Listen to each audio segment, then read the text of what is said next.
Vida y hechos de Periquillo Sarmiento, escrita por él para sus hijos. Tomo 1, sección 22, capítulo 10. Concluye el padre de Periquillo su instrucción. Resuelve estudiar teología. La abandona. Quiere su padre ponerlo a oficio. Él se resiste, y se refieren otras cosillas. Parte 1. Esta es una obra del pensador mexicano José Joaquín Fernández de Lizardi. Cenamos muy contentos como siempre, y nos fuimos a acostar como todas las noches. Yo no pude menos que estar rumiando lo que acababa de decir mi padre, y no dejaba de conocer que me decía el credo, porque hay verdades que se meten por los ojos, aunque uno no quiera. Pero por más que me convencían las razones que había oído, no me podía resolver a estudiar cánones o teología, que era el intento de mi buen padre, pues así como me agradaba la vida libre y holgazana, así me fastidiaba el trabajo. Finalmente yo me quedé dormido, haciendo mis cuentas de cómo conseguiría ser clérigo para tener dinero sin trabajar, y de cómo eludiría las buenas intenciones de mi padre. En esto se desvelan muchos niños sin advertir que se desvelan en su ruina. Al otro día después que vino mi padre de misa, me llamó a su cuarto y me dijo: no quiero que se nos vaya a olvidar la contestación de anoche.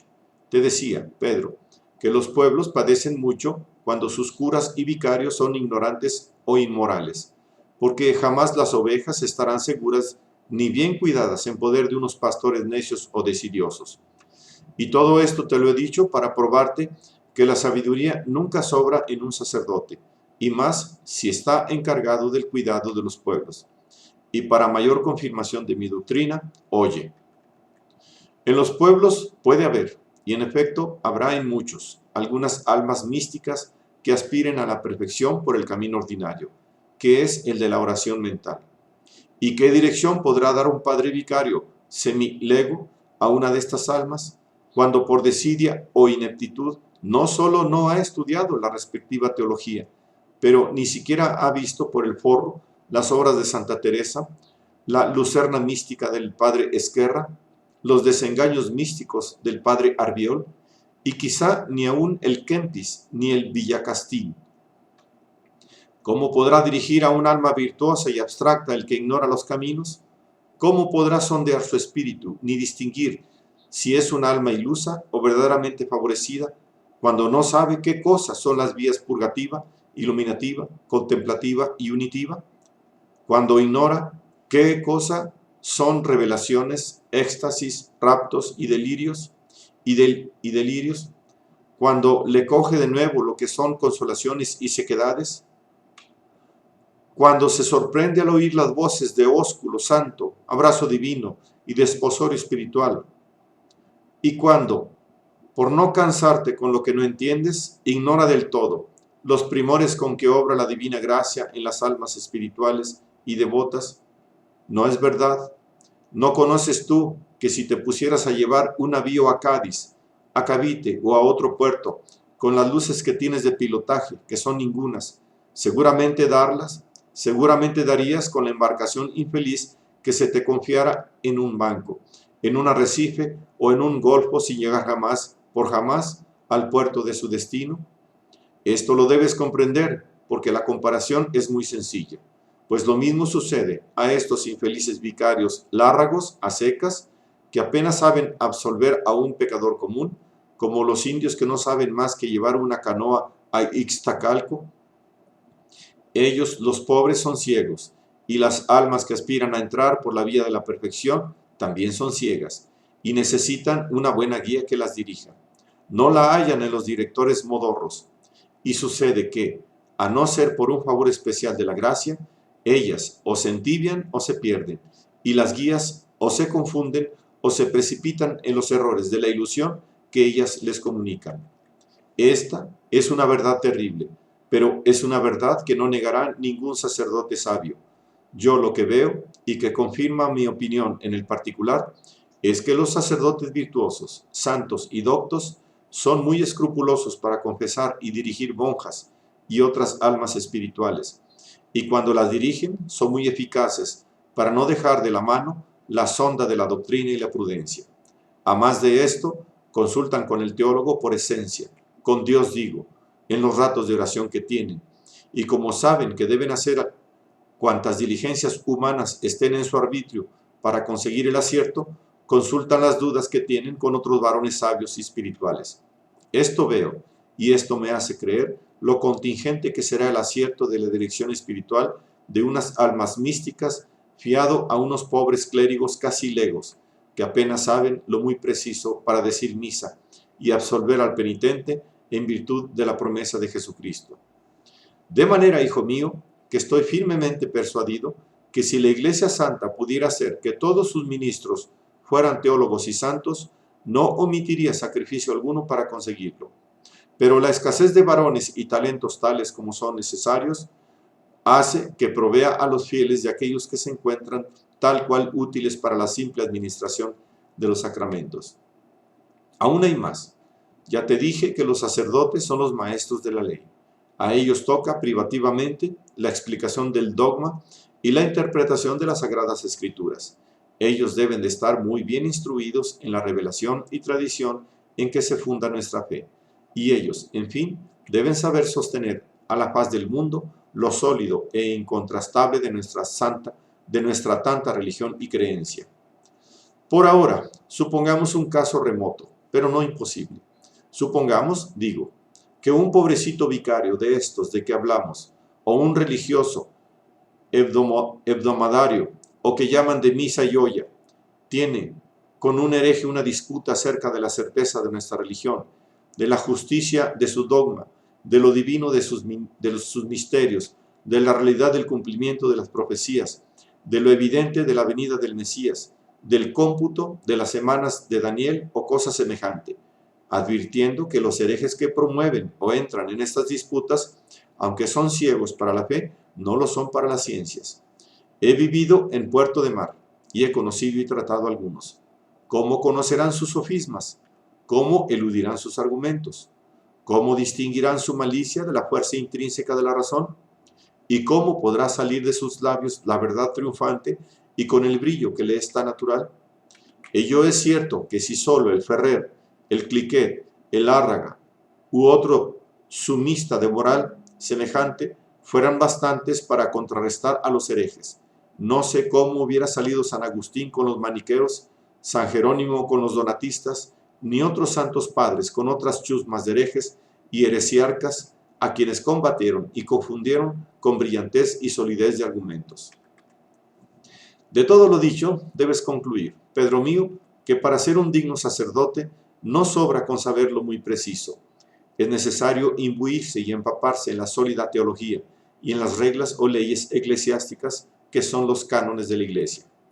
Agrega a esto que es tan peculiar al sacerdocio la literatura, que a mediados del siglo XIII no eran promovidos al clericato sino los literatos, según la novela de Justiniano 6, capítulo 4 y 123, capítulo 12. De modo que Juliano, el antecesor, escribía: el que no es literato no puede ser clérigo. Sucedió que para significar un hombre docto y literato, empezó a usarse el nombre de clérigo y el de lego para denotar un ignorante que no sabía las letras, de donde provino también que a los legos doctos se les daba el título de clérigos. Y por el contrario, los eclesiásticos no literatos eran llamados también legos. Se le llama clérigo, son palabras de Oderico Vital en el libro 3, porque está imbuido en el conocimiento de las letras y de las demás artes. En la crónica andrense leemos también las siguientes palabras: con la anuencia de algunos romanos, hizo que se le subordinase cierto español muy clérigo llamado Burdino. Y en la historia de los obispos de Eistedt, este obispo, Juan, fue gran clérigo en el derecho canónico, esto es, gran letrado. El mismo significado se observa que tuvo antiguamente en la lengua francesa, pues clerc quería decir lo mismo que docto, como también clergy, lo mismo que ciencia y doctrina. Toda esta erudición y alguna más la recogió el señor Muratori en su opúsculo titulado Reflexiones sobre el buen gusto, donde lo podrás leer confirmando que para merced el nombre de clérigo es menester ser literato, y de lo contrario, el que no lo sea no será un padre clérigo, sino un padre lego. Harto te he dicho. Y así, si quieres ser eclesiástico, dime, ¿qué te resuelves a estudiar? Viéndome yo tan atacado, no hubo remedio. Respondí a mi padre que estudiaría teología, y a los 2 días ya era yo cursante teólogo y vestía los hábitos clericales. No tardé mucho en ver en la universidad a mi amigo Pelayo, a quien di parte de todo lo que me había ocurrido con mi padre y cómo yo, no pudiendo escaparme de sus insinuaciones, elegí estudiar teología. Ello será un perdedero de tiempo, supuesto que no te guste el estudio, me dijo mi amigo, pero si no hay otro remedio, ¿qué se ha de hacer? A veces es preciso contemporizar con los viejos ideáticos, aunque uno no quiera, aunque sea para engañarlos, mientras se realizan nuestros proyectos. Mi padre también es del tenor siguiente. Ha dado en que estudie cánones a fortiori, esto es, quieras que no quieras. Y aunque me habla de licenciaturas y borlas, pero yo, que no soy vanidoso, no pienso en eso. Lo que quiero es acabar mis cánones bien o mal, alcanzar el gradillo, ordenarme y quitarme de libros ni quebraderos de cabeza. Tú puedes hacer lo mismo. Aguanta tus cursos de universidad con la paciencia que un purgado. Y cuando menos lo pienses, te hallarás hecho un bachiller teólogo, que para el caso de que digan que lo eres, con eso basta. Ni es menester que te des mala vida ni te derritas los sesos sobre los libros. Estudia de carrera lo que te señale tu catedrático. Enséñate a manejar el ergo por imitación y frecuenta la universidad porque los cursos importan, hijo. Los cursos son más precisos que la ciencia misma para lograr el grado. Bien saben y sabemos que a lo que vamos los más estudiantes a la universidad no es a aprender nada, sino a cuajar un rato unos con otros. Pero lo cierto es que el que no tiene su certificación de haber cursado el tiempo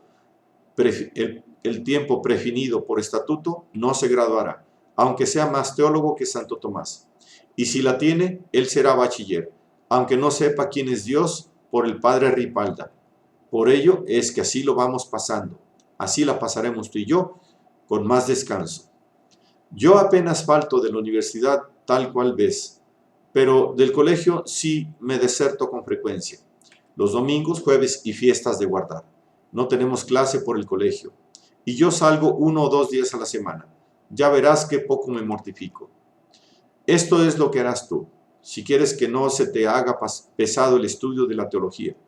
Acompáñate conmigo, arráncale a tu padre los realitos que puedas y confía de mí en que no solo te pasarás buena vida, sino que te civilizarás, porque advierto que eres un mexicano payo y yo te quiero sacar de barreras. Sí, yo te llevaré a varias casas de señoritas finas que tengo de tertulias. Aprenderás a danzar, a bailar, a contestar con las gentes decentes. Fuera de esto, te sentaré en los estrados y haré que te comuniques con las damas, porque el trato con las señoras ilustra demasiado.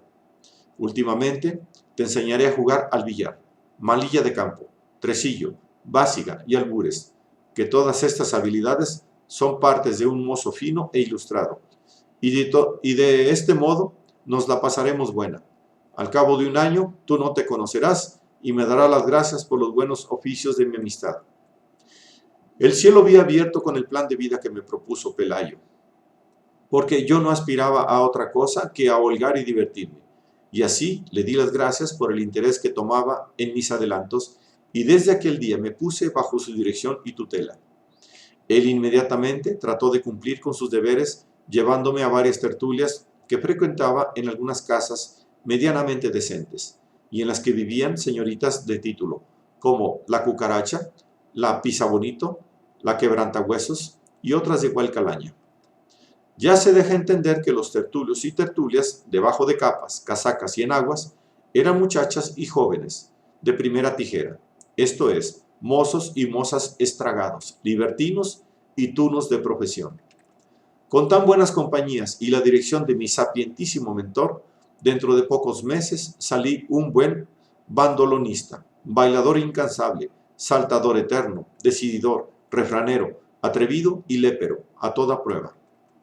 Como mi maestro se había propuesto civilizarme e ilustrarme en todos los ramos de la caballería de la moda, me enseñó a jugar al billar, tresillo, tute, y juegos carteados. No se olvidó de instruirme en las cábulas del bis, ni en los ardides para jugar albures según arte, y no así, a la buena de Dios, ni a lo que la suerte diera, pues me decía que el que limpio jugaba, limpio se iba a su casa, sino siempre con su pedazo de diligencia. Un año gasté en aprender todas estas maturrangas, pero eso sí, salí maestro y capaz de poner cátedra de fullería y leperaje a lo decente, porque hay dos clases de tunantismo, una soez y arrastrada, como la de los enfrasados y borrachos que juegan a la rayuela, o a la taba en una esquina, que se trompean en las calles, que prefieren unas obscenidades escandalosas, que llevan a otras leperuscas descalzas y hechas pedazos, y se emborrachan públicamente en las pulquerías y tabernas, y estos se llaman pillos y léperos ordinarios. La otra clase de tunantismo decente es aquella que se compone de mozos decentes y extraviados que con sus capas, casaquitas y aún perfumes son unos ociosos de por vida, cofrades perpetuos de todas las tertulias, cortejos de cuanta coqueta se presenta, seductores de cuanta casada se proporciona, jugadores, tramposos y fulleros siempre que pueden, cócoras de los bailes, sustos de los convites, gorrones intrusos, sinvergüenzas, descarados, necios a nativitate, tarabillas perdurables y máquinas vestidas, escandalosas y perjudiciales a la desdichada sociedad en que viven. Y estos tales son pillos y léperos decentes. Y de esta clase de pillería digo que pude haber puesto cátedra pública, según lo que aproveché, con las lecciones de mi maestro y el ejemplo de mis concursantes en el corto espacio de un año. El pobre de mi padre estaba muy ajeno de mis indignos adelantamientos y muy pagado de Martín Pelayo, que visitaba mi casa con frecuencia, porque ya os he dicho que vuestro abuelo era de tan buen entendimiento como corazón.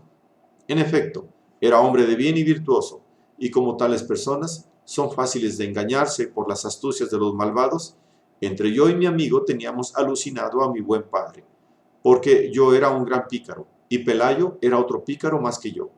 Y así, entre los dos, hacíamos cera y pábilo de las creederas de mi padre, que tenía, por un mozo muy fino, arreglado y buen estudiante, al tal Tuno de Martín. Y a mis excusas, hacía delante de mis padres unos elogios encarecidísimos de mi talento y aplicación, con lo que les clavaba más la espina. Esto es, a mi padre, que a mi madre no era menester nada de eso, porque como me amaba sin prudencia, mis mayores maldades las disculpaba con la edad, y mis menores me las pasaba por gracias y travesuras.